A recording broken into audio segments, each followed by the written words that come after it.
बिस्मिल्लाहिर्रहमानिर्रहीम। Welcome back to FX gold predictions. दोस्तों, gold ने तमाम रिकॉर्ड्स तोड़ते हुए तरीही हाईएस्ट हाई को और उसके बाद ये गैप को भी फिल ना करने के बावजूद यहीं से मार्केट ने स्टे करके ऊपर की तरफ सफर शुरू कर दिया है। क्या गोल्ड अब कभी वापस भी आएगा, या अगर इसने वापस जाना है, इसने सेल करना है तो किस जोन को क्रॉस करेगा? तो हम सेल की तरफ देखेंगे। ये सब कुछ डिस्कस करेंगे आज की वीडियो में। वीडियो में आगे बढ़ने से पहले अगर आपने अभी तक हमारे प्रीमियर ग्रुप को ज्वाइन नहीं किया तो सोचे क्यों ज्वाइन नहीं किया, जहां पे trade with reasons, trade with education दी जाती है।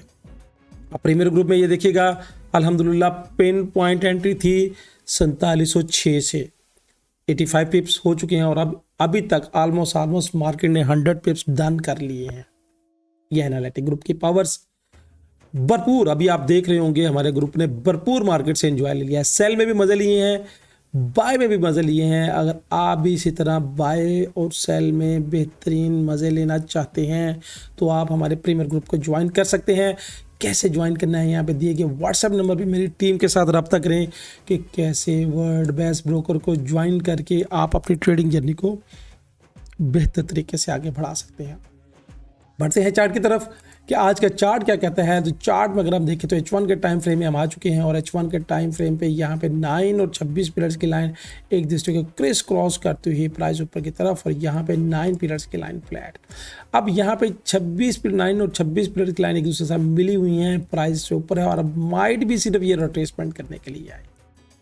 कल गोल्ड ने ये जो FVG था, फेयर वैल्यू गैप था या हाई डिमांडिंग एरिया था, इससे नीचे क्लोजिंग ही नहीं की किसी कैंडल ने, स्प्रिंग कैंडल से नीचे। जब इससे नीचे क्लोजिंग नहीं हुई और उसके बाद इस स्प्रिंग कैंडल के ऊपर से इसने ब्रेक कर दिया तो फिर क्या है कि हार्ड डिप से अब क्या होगा, बाय का ही धमाल होगा। हार्ड डिप से बाय का धमाल होगा। जब तक H1 का स्ट्रक्चरल बेस भी हम सेल में नहीं आती, हम हार्ड डिप से बायर्स हैं। ये बात भी रख लीजिएगा। अब आज के लेवल्स के हैं, लेवल्स मैंने आपके लिए मार्क किए हुए हैं और लेवल्स को बहुत अहम तरीके से हम मार्क करते हैं आपके लिए ताकि आपको सोचना समझना आसान रहे।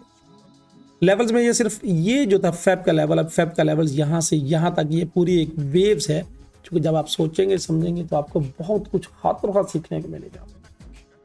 फेब का लेवल्स ये मार्क किया हुआ है, इसको आप अपने पास नोट कर लीजिएगा, नहीं समझ आए तो स्नैपशॉट ले लीजिएगा। अब ऊपर के कल के मैंने एक रेजिस्टेंस का जोन दिया था, मार्केट ने एग्जैक्टली इस रेजिस्टेंस का जोन से 4716 से क्लिक करके नीचे की तरफ आए और यहीं से हमने दोबारा इसको बाय की तरफ पकड़ लिया और यहाँ से हमारे 100 पिप्स डन हो चुके हैं। पहले 11 से पकड़ा था, अब 6 से पकड़ा है बाय में। सेल में भी हमने मार्केट में मजे लिए हैं, बार बार सेल में मजे लिए। अब यहाँ पे जो टर्निंग जोन है मेरी नज़र में, ये एक सपोर्ट का जोन है 4690। मार्केट नीचे आती है तो ये सपोर्टिंग जोन है और उसके बाद ये एक जोन है जहां से प्राइस ऊपर गई है। अब मेरी नज़र में आज का जो टर्निंग जोन है वो 4653 है, 4653। अब 4653 जो टर्निंग जोन है, चूंकि ये एक बहुत बड़ा गैप का भी जोन है, जब तक प्राइस से नीचे नहीं आती हम हार्ड डिप से बायर्स हैं, हम हार्ड डिप से बायर्स हैं।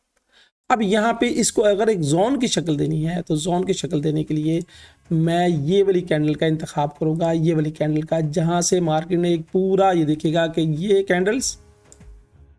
ये कैंडल्स और पूरी वन वेव्स बनाई है इस कैंडल से। अगर आप सीखने के नीयत से हैं तो that is the very important candle, turning point 56 और ये एक सपोर्ट का एरिया और उसके बाद ये वाली कैंडल एक सपोर्ट का एरिया। तो सपोर्ट के एरिया को मैं मार्क कर दूं अगर आपके लिए तो थोड़ा सा, ताकि आपको सोचना समझना आसान हो जाए। तो ये सपोर्ट का एरिया मेरे पास ऑलमोस्ट इस कैंडल का एरिया बनते हैं 4665, यानी 4665 से 4653 का एरिया, 65 से 53 का area, that is the very important area, that is the very important area, जहाँ से मार्केट टेस्ट के बाद बाय लेने की कोशिश कर रही है। अब ये जो 50% का एरिया है वेब के मुताबिक, यहाँ से ये जो मैंने एरिया मार्क किया है 4613 से 4619, यानी ये डिप बाय और अगर इसके बाद यहाँ से नीचे क्रॉस करती है तो फिर नीचे से ये वाली जो डिप है ये वाली दोबारा बाय 4600, ये वाले एक एरिया बनते हैं 65, 53 और 42। ये एरिया आपको क्या करेगा, डॉजिंग एरिया भी करा सकता है कि यहाँ से प्राइस जाए और जाने के बाद अगर दोबारा प्राइस अंदर आ जाए, इस तरह वापस अंदर आ जाए ग्रीन कैंडल बना के, तो फिर डॉजिंग है, फिर दोबारा बाय, और बाय के लिए हमारे टारगेट्स ऊपर वाले के लिए वेरी क्लियर से। इसके बाद अगर ऊपर बढ़ती है तो बढ़ने की शक्ल में मेरे पास ऊपर जो टारगेट है दरमियान में तो कुछ नज़र नहीं आता, बाकी ये सारे एस्टिमेटेड टारगेट हैं 65 और उसके बाद 4800 ये एस्टिमेटेड टारगेट है। दरमियान में एक 30 का टारगेट इसके दरमियान एक कर सकते हैं आप, यहाँ पे एक 30 का टारगेट कर सकते हैं, ये भी जब मार्केट अगर ट्रेस करने के लिए आएगी। तो दोस्तों ये थी फोरकास्ट, ये थी एनालिटिक। देखिए टारगेट जोन सब कुछ आपको दे दिए जाते हैं, टारगेट जोन हर चीज़ क्लियर कर ली जाती है, मगर फिर भी आपकी ट्रेडिंग में कॉन्फिडेंस नहीं आता। वजह क्या है कि आपने किसी ऐसे रॉन्ग ग्रुप को ज्वाइन किया जिन बेचारों को खुद भी नहीं पता। जब आप रॉन्ग ग्रुप को ज्वाइन करेंगे जिनको खुद नहीं पता, तो वो आपको क्या ट्रेड देंगे। यहाँ पे देखिएगा कि trade with reasons, trade with education कराई जाती है, और इसके साथ साथ हमने बहुत ही खूबसूरत अपने टूल्स में इसको शामिल किया है। मैप टूल कौन सा है? बुक मैप है। बुक मैप से हमें पता चलता है कि यहाँ पे रियली बाय और सेल के ऑर्डर्स क्या लगे। पेड टूल है, मगर अगर आप हमारे व्हाट्सएप प्रीमियर ग्रुप को ज्वाइन करते हैं तो इस पेड टूल्स की इंफॉर्मेशन आपको बिल्कुल फ्री में मिलती रहेगी। तो दोस्तों ये थी फोरकास्ट, ये थी एनालिटिक। आने से पहले एक बात, अल्लाह ताला हमें सारियाँ बांटने की और खुशियाँ बढ़ाने की तौफीक दे। कमेंट्स में कमेंट्स का ज़रूर इजहार किया करें। अल्लाह हाफिज़।